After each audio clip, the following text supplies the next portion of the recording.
오늘 말씀은 사무엘하 19장 31절에서 43절까지 말씀인데요. 31절에서 39절까지만 읽도록 하겠습니다. 길앗 사람 바르실레가 왕이 요단을 건너가게 하려고 로글림에서 내려와 함께 요단에 이르니 바르실레는 매우 늙어 나이가 80세라. 그는 큰 부자이므로 왕이 마하나임에 머물 때에 그가 왕을 공개하였더라. 왕이 바르실레에게 이르되 너는 나와 함께 건너가자. 예루살렘에서 내가 너를 공개하리라. 바르실레가 왕께 아뢰되 내 생명의 날이 얼마나 있사옵기에 어찌 왕과 함께 예루살렘으로 올라가리이까. 내 나이가 이제 80세라. 어떻게 좁고 흉한 것을 분간할 수 있사오며 음식의 맛을 알 수 있사오리까. 이 종이 어떻게 다시 노래하는 남자나 여인의 소리를 알아들을 수 있사오리까. 어찌하여 종이 내 주 왕께 아직도 누를 끼치리이까. 당신의 종은 왕을 모시고 요단을 건너려는 것뿐이거늘 왕께서 어찌하여 이 같은 상으로 내게 갚으려 하시나이까. 청하건대 당신의 종을 돌려보내소서. 내가 내 고향 부모의 묘 곁에서 죽으려 하나이다. 그러나 왕의 종 기맘이 여기 있사오니 청하건대 그가 내 주 왕과 함께 건너가게 하옵시고 왕의 처분대로 그에게 베푸소서 하니라.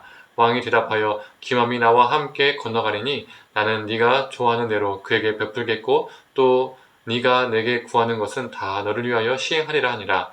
백성이 다 요단을 건너매 왕도 건너가서 왕이 바르실레에게 입을 맞추고 그에게 복을 비니 그가 자기 곳으로 돌아가니라. 아멘. 아침 묵상을 들으시는 모든 성도님들에게 하나님의 은혜가 있기를 간절히 소망합니다. 다윗이 요단을 건너려고 할 때 다윗을 배웅나온 이 바르실레가 있었습니다. 이 바르실레는 어떤 인물이죠? 다윗이 압살롬을 피해서 요단을 건너 마하나임에 도착했을 때 다윗에 필요한 것들을 공급했던 사람이었습니다. 그는 80세 노인이었고 큰 부자였습니다. 사람이란 어떤 존재입니까? 가진 것이 많으면 그것을 더 쥐고자 하는 것이 사람의 본능입니다. 인간적으로 그는 부자였기 때문에 더 지킬 것이 많았던 사람이었습니다. 그러나 그는 다윗을 도왔죠. 그가 다윗을 돕는다는 것은 그가 가지고 있던 그 모든 재산들도 잃어버릴 수 있다는 것을 의미합니다. 다윗과 사울이 나쁜 관계인지 모르고 다윗을 도왔던 높 제사장들이 어떻게 되었습니까? 다 학살당했습니다. 한 명도 아니고 이 아히멜렉만 죽인 것이 아니라 나머지 85명의 이 제사장들도요 다 죽였죠.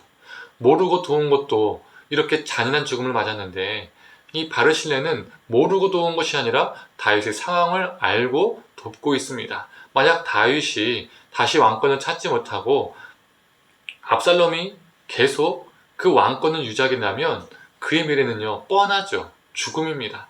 그러나 그는 생명을 걸고 위기에 처한 다윗을 도왔습니다. 이제 반란군을 제압하고 돌아가는 다윗이 바르실레를 다시 만나서 나와 함께 예루살렘으로 돌아가자라고 말을 합니다.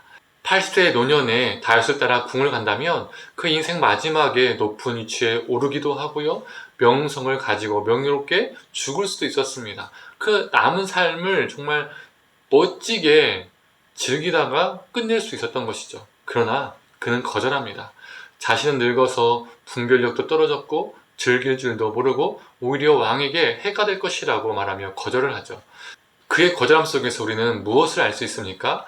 대가 없이 다윗을 도왔다는 것을 알 수가 있습니다.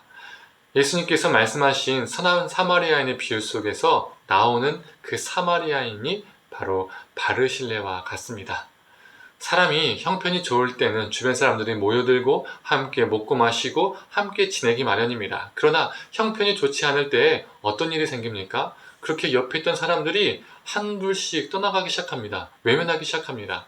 그래서 사람들이 이런 말을 하잖아요. 장례식을 치러보면 어떤 사람이 정말 내 옆에 있는 사람인지 알게 된다라는 말이 있지 않습니까?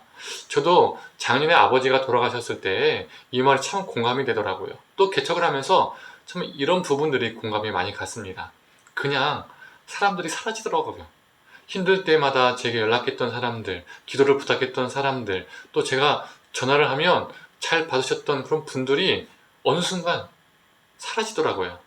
개척 멤버를 해달라, 헌금을 해달라, 이런 말을 한 적도 없는데 그냥 저런 존재가 개척을 하니까 이렇게 부담스럽게 느끼셨는가 봐요. 여튼 사랑하는 성도님들, 우리는 누군가의 형편이 괜찮을 때만 함께하는 존재가 아니라 그 사람의 형편이 어떠하든 함께하는 존재가 되어야 합니다. 그가 바른 길로 갈 때 응원해주고, 그가 지칠 때는 힘이 되어주고, 혹 그가 잘못된 길로 갈 때는 책망하고 그를 잡아줄 수 있는 존재가 되어야 합니다. 바르실레처럼 어떠한 이익을 바라지 않고 그 사람의 형편과 상관없이 함께 해주는 존재가 되어야 합니다. 때로는 사람이기 때문에요, 섭섭할 수가 있습니다. 그러나 다시 마음을 되잡는 것이죠. 내가 그 사람을 향해서 대가를 바라고 도와주는 것이 아니니까 그 사람의 형편과 상관없이 내가 그 사람과 함께 해주는 겁니다. 저와 성도님들이 바르실레와 같은 사람이 되기를 간절히 소망합니다. 한편 이 바르실레와 같은 상황과 정반대, 대조적인 상황이 오늘 본문 속에서 나오게 됩니다.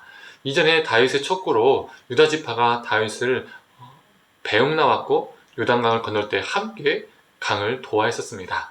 이걸 나머지 지파들이 보고 속이 뒤집어졌습니다. 이때 유다 지파는 다윗과의 혈연관계를 주장했고, 나머지 이스라엘 지파들은 자신들의 규모를 내세우면서 다투기 시작했습니다. 왜 이렇게 이들은요 다투었을까요? 다투기 시작했을까요?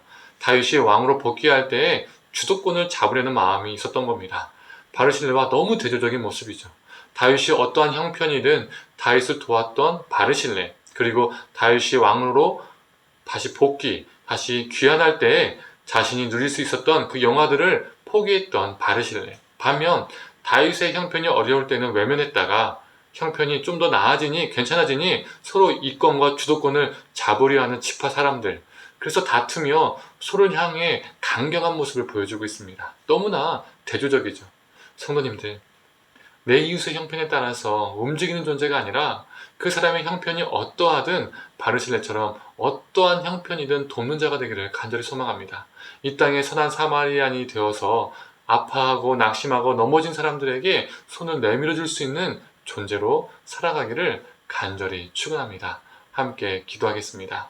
하나님, 지파들은 다윗이 쫓겼을 때, 도망갔을 때 외면했지만 또 그가 형편이 좀 더 나아지니 서로의 주도권을, 이권을 챙기기 위해서 다툼을 보게 됩니다. 하나님, 우리 삶이 이렇게 어리석은 삶이 되지 않게 해주시옵소서. 바르실레처럼 다윗의 형편이 어떠하든 그의 옆에서 함께 돕고 지켜봐 주었던 것처럼, 대가를 바라지 않았던 것처럼, 우리도 우리에게 허락된 많은 사람들에게 그 사람의 형편을 보고 가깝게 지내고 멀리 지내고 그런 것이 아니라 그 사람의 형편이 어떠하든 함께 해주는 존재, 기도해주는 존재, 또 때로는 낙심했을 때 일으켜주는 존재, 또는 엇나갔을 때, 잘못된 길로 갔을 때 책망하고 붙잡아줄 수 있는 존재로 살아갈 수 있도록 주님 우리를 붙들어 주시옵소서. 모든 걸 감사드리며 사랑이 많으신 예수님의 이름으로 기도드립니다. 아멘.